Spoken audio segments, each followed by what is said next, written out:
दोस्तों, अब तक के भाग में आपने विक्रम बेताल की 13वीं कहानी तक सुना। विक्रम बेताल का आज हम आप लोगों को 14वीं कहानी सुनाते हैं, यानी 14वां ज्ञान। किस प्रकार से विक्रम जो है बेताल के इस 14वें प्रश्न का जवाब देता है। ये दोस्तों जो ज्ञान है, ये 26 ज्ञान है विक्रम बेताल के। ये 26 ज्ञान एक से बढ़कर एक है दोस्तों। आप ध्यान से सुनिए और अपने ज्ञान को बढ़ाइए। चलिए मित्रों, कहानी शुरू करते हैं। आप सभी मित्रों का हमारे इस कहानी के चैनल पर बहुत बहुत स्वागत व अभिनंदन है। मित्रों, अगर कहानी आपको अच्छी लगे तो ज़्यादा से ज़्यादा लोगों तक शेयर करिएगा और हमसे जुड़े रहने के लिए चैनल को सब्सक्राइब करके बेल आइकॉन का बटन ऑन कर दीजिए, जिससे हर एक वीडियो की नोटिफिकेशन आप तक पहुंच जाए। तो दोस्तों चलिए शुरू करते हैं। एक बार फिर प्रेम से बोल दीजिए, जय श्री राम, राधे राधे। एक बार फिर राजा विक्रमादित्य बेताल को पेड़ से उतारकर कंधे पर लादकर योगी की ओर बढ़ने लगता है। इस दौरान बेताल फिर से राजा को एक नई कहानी सुनाता है और शर्त वही होती है, अगर राजा ने मुंह खोला तो वह उड़ जाएगा और जवाब पता होते हुए भी नहीं दिया तो राजा की गर्दन को धड़ से अलग कर देगा। बेताल राजन को सुनाता है, बहुत साल पहले अयोध्या नगरी में वीर केतु नाम का एक राजा राज करता था। उसी राज में एक साहूकार भी रहता था। धनी साहूकार था, नाम था रत्नादत्त। उसकी एक सुंदर सी बेटी थी रत्नावती के लिए कई रिश्ते आए, लेकिन उसे किसी को भी शादी करने से में हाँ नहीं की। सबको वह मना कर देती थी। इसकी वजह से उसके पिता जो है काफ़ी परेशान थे। रत्नावती को सिर्फ सुंदर और धनवान ही नहीं बल्कि बुद्धिमान और बलवान वर चाहिए था। एक और रत्नावली के पिता अपनी बेटी से परेशान थे, तो दूसरी ओर नगर में चोरी होने लगी थी, जिस वजह से रतन दत्त को हर समय यह डर सताता था कि कहीं उसके घर से चोर सारा धन लेकर चला न जाए। इसी बीच रत्नावती की मुलाकात उस चोर से हो जाती है। रत्नावती को लोगों के घरों से फल चुराकर खाने में बड़ा आनंद आता था। वह चोर रत्नावती को आम चुराता देख लेता है। वह लड़की उससे बहुत प्रभावित होती है और उसे रोज़ मिलने लगती है। वक्त के साथ साथ उसे चोर से प्यार हो जाता है। इधर चोर रोज़ रत्नावती से मिलने के बाद चोरी करने के लिए निकल जाता था। उधर अयोध्या में बढ़ती चोरी से परेशान राजा ने सारे मंत्रियों और पहरेदारों को डांट लगाते हुए कहा, नगर में रोज़ चोरियां हो रही हैं, लेकिन ना तो कोई पहरेदार उसे पकड़ पा रहा है और न ही कोई मंत्री उसे पकड़ने की कोई नई योजना बना रहा है। इसके बाद राजा ने खुद चोर को पकड़ने का फैसला लिया। चोर को पकड़ने के लिए राजा रोज़ रात को नगर में घूमने लगे। एक दिन राजा ने रात में किसी को घर में कूदते हुए देखा। राजा को शक हुआ तो वह भी उसके पीछे चल पड़े। जैसे ही राजा वहां पहुंचे तो चोर उन्हें देखकर कहने लगा, अरे मुझे तो लगता था कि यहाँ मैं ही एक चोर हूँ, तुम भी चोरी के इरादे से यहाँ आए हो। राजा कुछ भी नहीं कहते। इसके बाद चोर कहता है कि तुम भी चोरी के इरादे से आए हो और मैं भी, तो तुम्हें मुझसे डरने की कोई ज़रूरत नहीं। तुम एक तरफ से मेरे मित्र हो गए और हम दोनों मित्र हो गए। इसके बाद चोर राजा वीर केतु को अपने घर चलने का निमंत्रण देता है। चोर का आग्रह सुनकर राजा उसके घर चला जाता। चोर उन्हें अपनी गुफा में ले जाता है, जहां उसने सारा चोरी का धन छिपा रखा था। राजा वीर केतु इतना सारा धन और गुफा में मौजूद सुख सुविधाओं को देखकर हैरान रह गए। कुछ देर बाद राजा ने चोर से पूछा, तुमने इतना सारा धन इकट्ठा कर रखा है, तुम्हें चोरी करते हुए डर नहीं लगता? चोर जोर से हंसकर कहता है, राजा की सेना में कोई भी साहसी नहीं है और न ही वह अपने काम को ईमानदारी से करते हैं।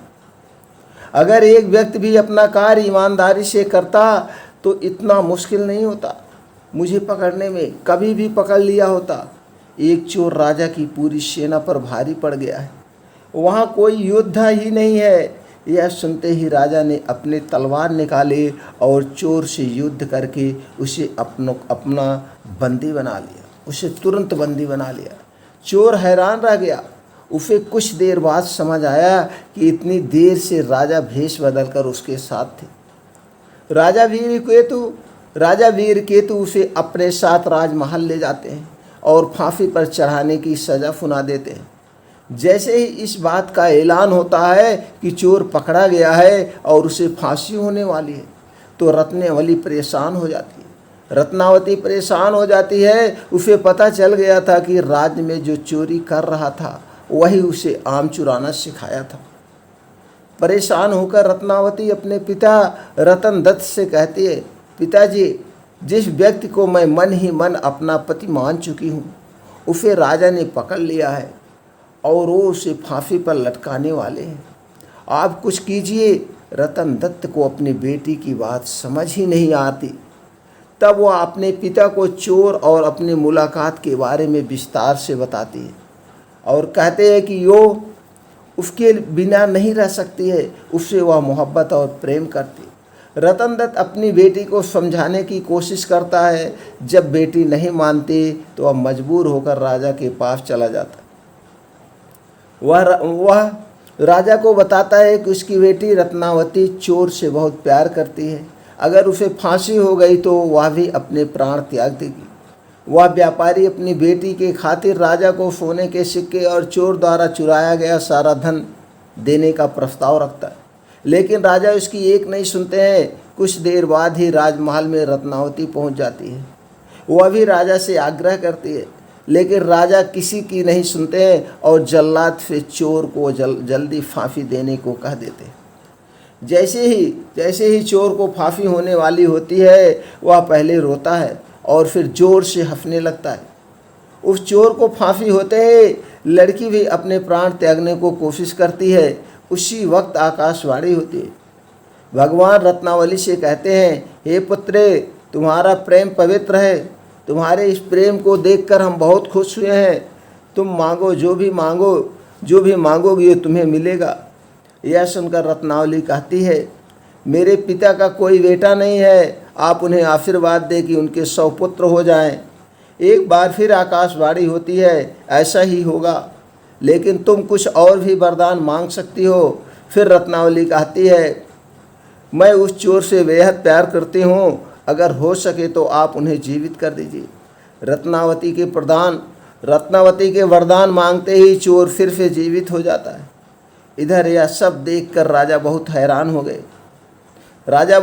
हो जाते हैं। उधर चोर जीवित होने के बाद एक बार फिर रोता है और फिर जोर जोर से हंसने लगता है। इसी दौरान राजा चोर से कहते हैं, अगर तुम सही रास्ते पर चलने का वचन देते हो तो मैं तुम्हें राज्य का सेनापति घोषित करने को तैयार हूँ। चोर खुशी खुशी हाँ कर देता है। इतनी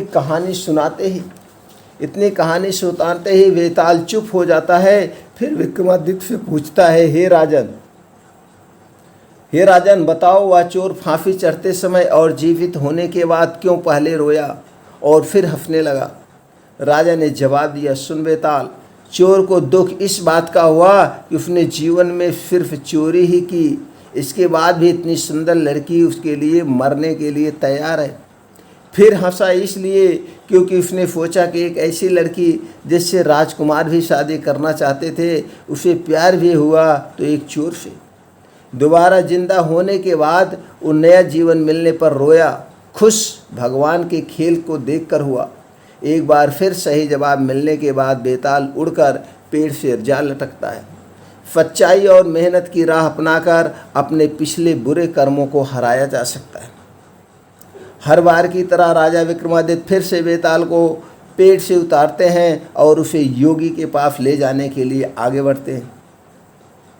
इस बार भी बेताल एक नई कहानी राजा को सुनाता है। बेताल कहता है, वर्षों पहले नेपाल के शिवपुर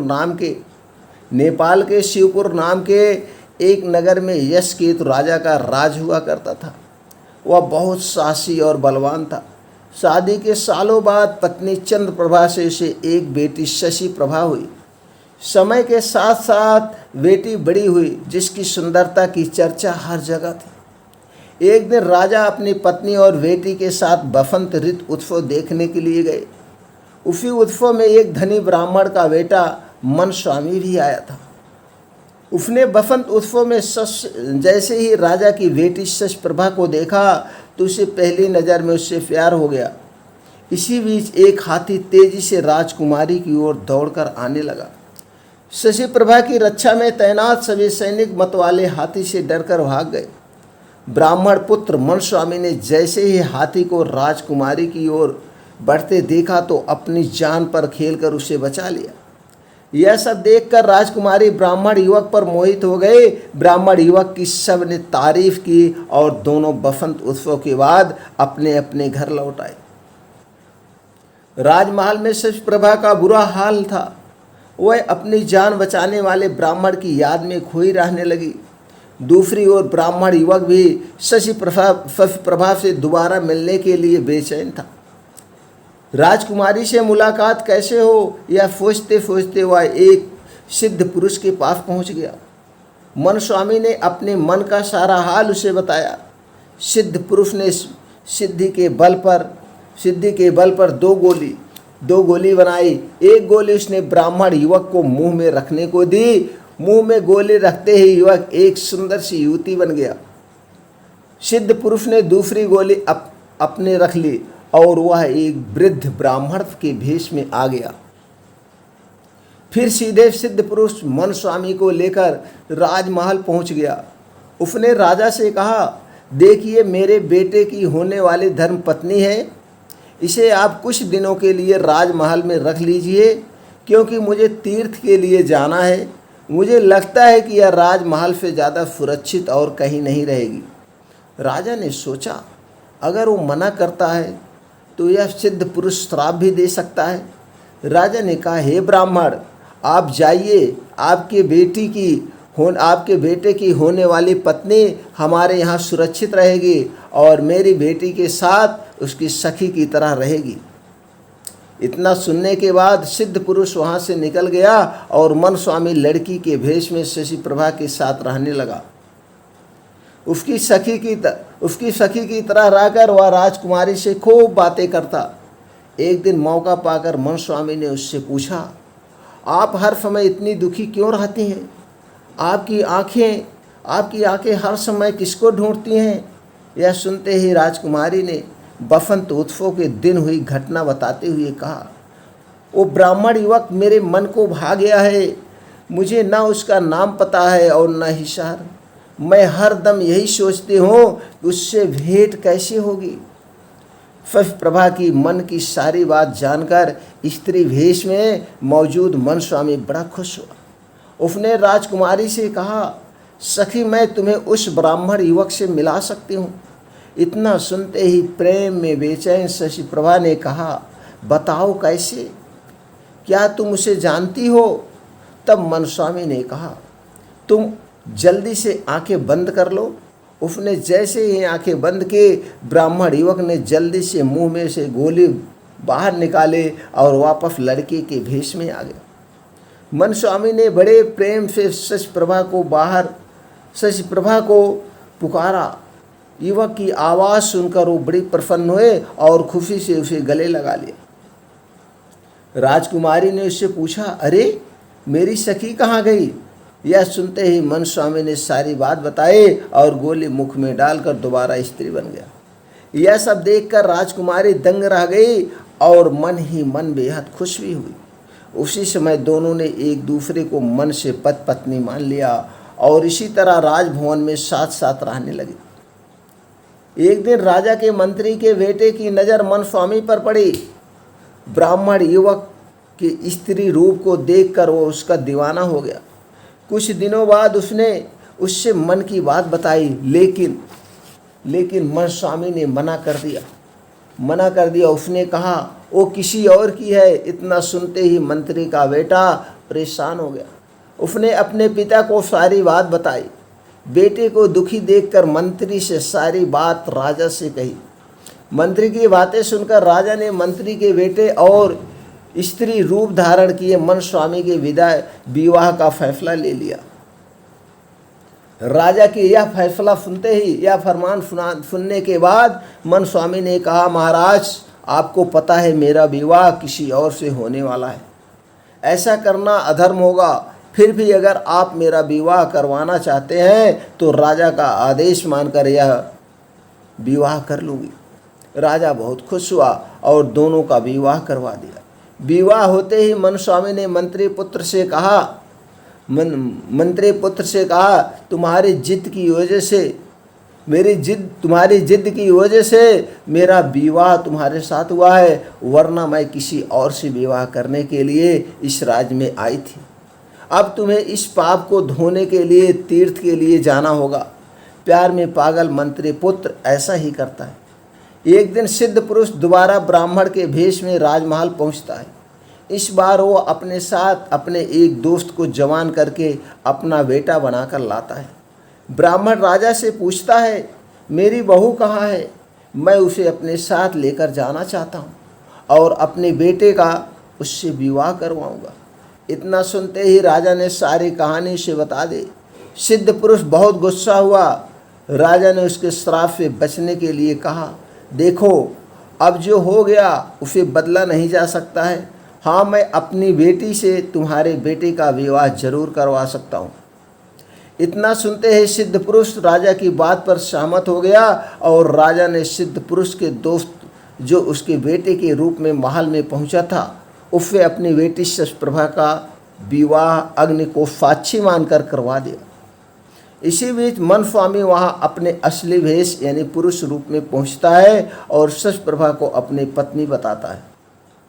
इतना सुनते ही वेताल ने कहानी सुनाना बंद कर दिया। उसने कहा, राजन अब तुम बताओ शशप्रभा किसकी पत्नी है? विक्रमादित्य ने कोई जवाब नहीं दिया। गुस्से में वेताल ने कहा, जवाब दोगे या तुम्हारी गर्दन धड़ से अलग कर दूं? कुछ देर सोचकर विक्रमादित्य कहते हैं, शशप्रभा उस लड़के की पत्नी है जिसे अपने अग्नि को साक्षी मानकर शादी की थी। मन स्वामी घर में भेष बदल कर रह रहा था और चोरी से शशप्रभा से मिलता था। यह जवाब सुनकर वेताल ने कहा, तुमने बिल्कुल सही जवाब दिया है। अब तुमने सही जवाब दे दिया है तो मैं फिर से उड़ा राजन। ऐसा कहकर एक बार फिर वेताल दोबारा पेड़ पर उल्टा जाकर लटक जाता है। पेड़ पर उल्टा जाकर लटक जाता है विक्रम बेताल। और सालों पहले की बात है। विक्रम बेताल को फिर पकड़ने की कोशिश करता है और विक्रम फिर बेताल को पकड़ने में सफल होता है। फिर वह कहानी सुनाना शुरू करता है। सालों पहले की बात है। चंदनपुर नाम के एक गांव में डगड़ू नाम का एक लड़का रहा करता था। वह बहुत ही आलसी और कामचोर था। डगड़ू के आलस और दिन रात सोने की आदत से उसकी बूढ़ी माँ परेशान रहती थी। किसी तरह वह दर्जी का काम करके अपना परिवार चलाती थी, लेकिन डगड़ू पर इसका कोई असर नहीं पड़ता था। वो तो बस दिन रात सोता और सपने देखा करता था। लेकिन सबसे अनोखी बात यह थी कि जब भी वो कोई अनहोनी या बुरी घटना से जुड़ा सपना देखता तो कुछ घंटों बाद वह सपना सच हो जाता था। एक दिन रोज की तरह डगड़ू सो रहा था। अचानक उसे सपना आया कि एक लड़की की शादी में डाकू आए और सारा सामान लूट कर ले गए। जैसे ही सुबह हुई उस आलसी लड़की को सपने में दिखी लड़की अपने घर में नजर आई। वो लड़की अपने शादी का जोड़ा लेने दर्जी के पास आई थी। लड़की को देखते ही डगड़ू उसे तुरंत अपने सपने के बारे में बताता है। लड़की परेशान होकर घर जाती है और घर वालों को सारी बात बताती है। सब लोग सपने की बात सुन लेते हैं लेकिन उस पर विश्वास नहीं करते और कुछ ही घंटों बाद लुटेरे शादी का घर और बारातियों को लूट कर चले जाते हैं। इस घटना से गुस्सा होकर लोग डगड़ू की पिटाई कर देते हैं और उस पर लुटेरे के साथ मिले होने का आरोप लगाते हैं। इसके बाद डगड़ू को कुछ दिनों बाद एक और सपना आता है। इस बार डगड़ू अपने ही पड़ोस की चौधराइन के नए मकान में आग लगने का सपना देखता। दोपहर के समय जब वो आलसी लड़का घर के बाहर निकलता है तो उसे चौधराइन मोहल्ले में नए घर की खुशी में मिठाई बांटती हैं और लोगों को गृह प्रवेश समारोह में न्योता देती नजर आती। महिला को देखते ही उसके पास दगड़ू भागा चला जाता है और उसे अपने सपने के बारे में सब कुछ बता देता है। महिला दगड़ू पर नाराज होकर वहां से चली जाती, लेकिन समारोह से पहले घर को आग से बचाने का पूरा बंदोबस्त कर लेती है। लेकिन फिर भी दगड़ू का सपना सच हो जाता है और चौधराइन का घर जलकर राख हो जाता है। ऐसा सालों तक चलता रहा, ऐसा सालों तक चलता जाता। हर बार दगड़ू का बुरा सपना देखते ही लोगों को सतर्क करने के लिए पहुंच जाता, लेकिन आखिर में उसे ही लोगों के गुस्से का शिकार होना पड़ता। इससे तंग आकर दगड़ू गांव छोड़ने का फैसला लेता है। वह गांव से दूर एक दूसरे राज्य में चला जाता है। यहाँ अपना पेट पालने के लिए दगड़ू नौकरी ढूंढने लगता है। किस्मत से उसे एक राजा के यहाँ चौकीदार का काम मिल जाता है। वह चौकीदार का काम स्वीकार कर लेता है। दगड़ू को नौकरी मिलने के कुछ दिन के बाद ही राजा को सोनपुर गांव निकलना होता है। सोनपुर जाने से एक दिन पहले ही रात दगड़ू को सपना आता है कि सोनपुर गांव में भयानक भूकंप आया और वहां कोई भी जिंदा नहीं बचा। जैसे ही सुबह राजा की सवारी सोनपुर की तरफ रवाना होने लगती है तो दगड़ू फटाफट राजा के रथ के पास पहुंचकर उन्हें अपने सपने के बारे में बताता है और उन्हें सोनपुर जाने से रोक लेता है। अगले ही दिन राजा के पास समाचार पहुंचता है कि उस गांव में भूकंप आने के बाद कोई भी जिंदा नहीं बचा है। पूरा गांव सुनसान में तब्दील हो गया। समाचार मिलते ही राजा चौकीदार को अपने दरबार में बुलाते हैं।